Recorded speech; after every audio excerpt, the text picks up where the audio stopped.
Hello class, welcome to a mini lecture on romantic relationships and sexuality. This is from chapter 9 of Lifespan Growth and Development, the chapter on adolescence. So let's get to the data first of all. So about 57% of U.S. teens will have had sex at least once by the end of high school. This number goes down and has been going down every year that I've taught. It used to be at about 66% and we're down actually to about 57%. It seems that the generation that was raised with electronics in their hands, they're less risky. They drink less, they drive less. Fewer of them have driver's licenses. They wait longer to have driver's licenses, and they wait longer for sex. Still, though, about 20% of kids have had sex by ninth grade. Again, this has gone down. It used to be more like 24%. So these are going in good directions, probably. You know, if you're looking at those numbers and thinking, boy, that's not what it was in my high school, I don't think. Let me just say this, high schools vary in terms of what their culture is. And so you can see here that about 67% of high schoolers in Baltimore had sex, but 26% in San Francisco. That's a really, really big difference, right? I mean, that's huge. And so, you know, I don't know how many of you have been to Baltimore or San Francisco. I typically find my students haven't been really to either place. I've been to both places. My high school prom was in Baltimore because I went to high school in Pennsylvania, and I've been to San Francisco for a wedding, and they are culturally very, very different. There are large swaths of Baltimore that are extremely poor, a lot of gang violence, drugs, single-parent households, a lot of teenage sex, a lot of kids who don't see a way out of the situation that they're in, and don't have something to look forward to. San Francisco is extremely wealthy, extremely educated, and you have a population that is also has a large portion of it is of Asian descent. These are families that value education, that value getting ahead in life and having strong careers.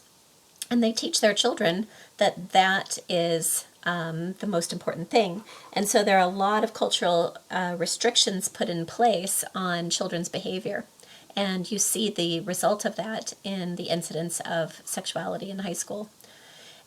Being sexually active is predicted by a number of things. First of all, if the peers are like, oh yeah, that's what we're doing, then yeah, your kid's going to do it too. So, you know, when parents are worried about, we don't like the kids that you're hanging out with, they're probably right to worry about that. If the parents have sexually permissive attitudes, so if the parent says, I know you're going to have sex anyway, let's make sure you've got birth control, obviously that's a different message than a kid who is told, no, we want you to wait. A parent who has a boyfriend or girlfriend sleep over on the weekend is displaying a permissive attitude towards sexual activity as well. If the parents don't monitor the adolescents, they're not checking in to see, are they where they say they're going to be on Saturday night? Are they in by midnight, by curfew? If they're not checking in on adolescents, they're much more likely to be sexually active. If the kids think that everybody else is having sex, then they're more likely to do it. And I think this is a very interesting little fact, because sometimes kids think that everybody's doing it when in fact they're not. So we see the numbers here, 57% have had intercourse at least once. That doesn't mean they're doing it all the time.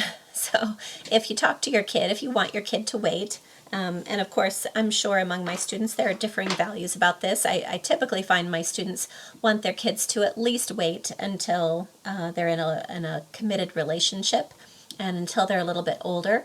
Some of my students will want them to wait until after they've graduated from high school or college, and some will want them to wait until marriage. But if you want them to wait, you might give them the real information about that. Early developing kids are more likely to be sexually active. So we talked about a little bit earlier about early maturing girls and early maturing boys. Those early maturing girls, we saw there that they are more likely to be sexually active earlier, And that's partly because they are given sexual attention that they may not quite be ready for. Also, drinking regularly is a predictor of early sex. Girls and boys see first sexual experiences differently. Girls tend to describe that partner as someone that they love, whereas boys describe their first partner as a casual date. Now, they're not both right, are they? They're not both right. Who do you think is wrong here? I'll let you decide about that. So I think that's a really important thing to know, that the girls see this as love and the boys see it as casual. If I were going to talk to my kids about this stuff, I would for sure want my boys to know that the girls might see it differently, and the girl to know that the boys might see it differently. Afterwards, boys and girls also have different experiences of it. For girls, this is a mixed bag. There's some happiness, there's some excitement. There is also fear and guilt and disappointment. For boys, the experience is pretty uniformly positive. They tend to have a more recreational attitude toward the activity. For girls, there's more emotion involved. There can be pain involved, and she probably never knew that because that's not what it looks like on the big screen. And so that may be part of her disappointment as well. I'll let you read in the book about sexually transmitted diseases. I'm going to point out a couple of things here. Number one, I want you to know that HPV, human papillomavirus, also known as genital herpes, is the most common STD. Just Google a picture of that, and that'll scare you into being more careful. Ages. I want you to be aware that teenagers have higher rates of STDs than any other group. Higher rates of STDs than any other group. Now, this is despite the fact that they're only a quarter of the sexually active population, but they have half of all the STDs. So, imagine a pie chart, right? And ages 15 to 24 is only a quarter of that chart. But then now imagine another pie chart where half of it is filled in. They are a quarter of the active population, but half of all STDs. In other words, they have a lot of STDs relative to their sexual activity. Why would that be? Number one, younger kids are particularly vulnerable to STDs because their bodies are developing, and so they're just more likely to catch something than someone who's older. Number two, they're not real likely to go seek treatment. Something funny's happening down there. They're like, oh, well, I don't think I want to talk to anybody about that. I hope it just goes away. So less likely to seek treatment. And if you're 15 to 24, you're not married, most likely. And so if you're sexually active, you're probably spreading it to multiple partners. And when it gets spread around, then this group has a lot of STDs. Pregnancy and contraception. So about 1 in 6 U.S. teenagers becomes pregnant. There are racial and ethnic differences here. The highest rates are among African American and Hispanic American girls. About 10% of teens don't use any kind of contraception, and only about half of teens use it the first time. And if they are using contraception, a lot of times it's something that's ineffective. So they might depend on withdrawal, or they might be inconsistent about their contraceptive use. So a girl might miss her pill too many times and she doesn't follow the protocol for what to do about that. And of course, I hope you all know that withdrawal is an ineffective form of birth control. I usually like to have a fun little discussion with my students here, and somebody always has the answer that the pre-ejaculation certainly contains enough sperm to cause pregnancy. Why are kids not using contraception? What the heck?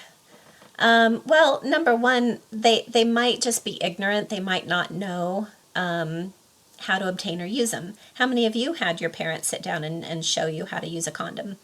Probably not that many. So they might be ignorant, or they might be too embarrassed to go and get one. And that's a good little rule of thumb if you're talking to your child about this.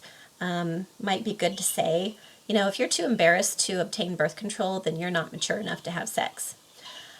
Second of all, invincibility fable, Elkind. Elkind, we talked about this in a previous video, that Elkind says that kids this age feel invincible. They know that something bad can happen, but it's not going to happen to them. I know that you can get pregnant if you don't use birth control, but it's not going to happen to me this time. Okay? Sometimes pregnancy is a way to achieve autonomy or to have someone love them.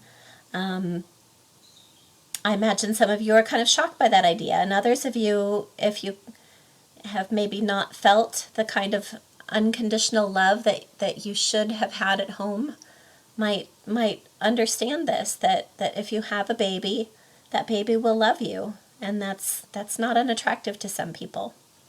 Of course, we've seen this chart before, that the prefrontal cortex, which manages long-term decision making, is not fully developed until age 25.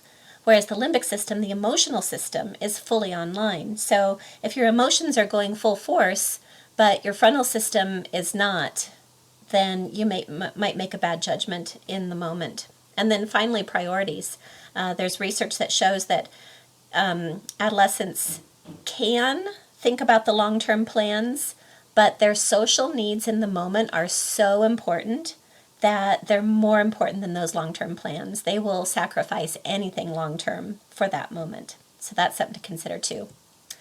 We won't do that because we're not in class together. When it comes to sex education, characteristics of effective sex education includes teaching the biological aspects. You can't just go teach abstinence. Abstinence-only programs are ineffective. You have to teach the biological aspects of sex.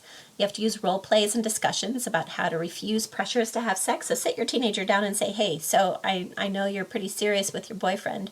What would you do if he said, hey, let's have sex? And talk through that, okay? I'm going to leave this for another video. We'll have another little video on sexual orientation. Thanks for watching.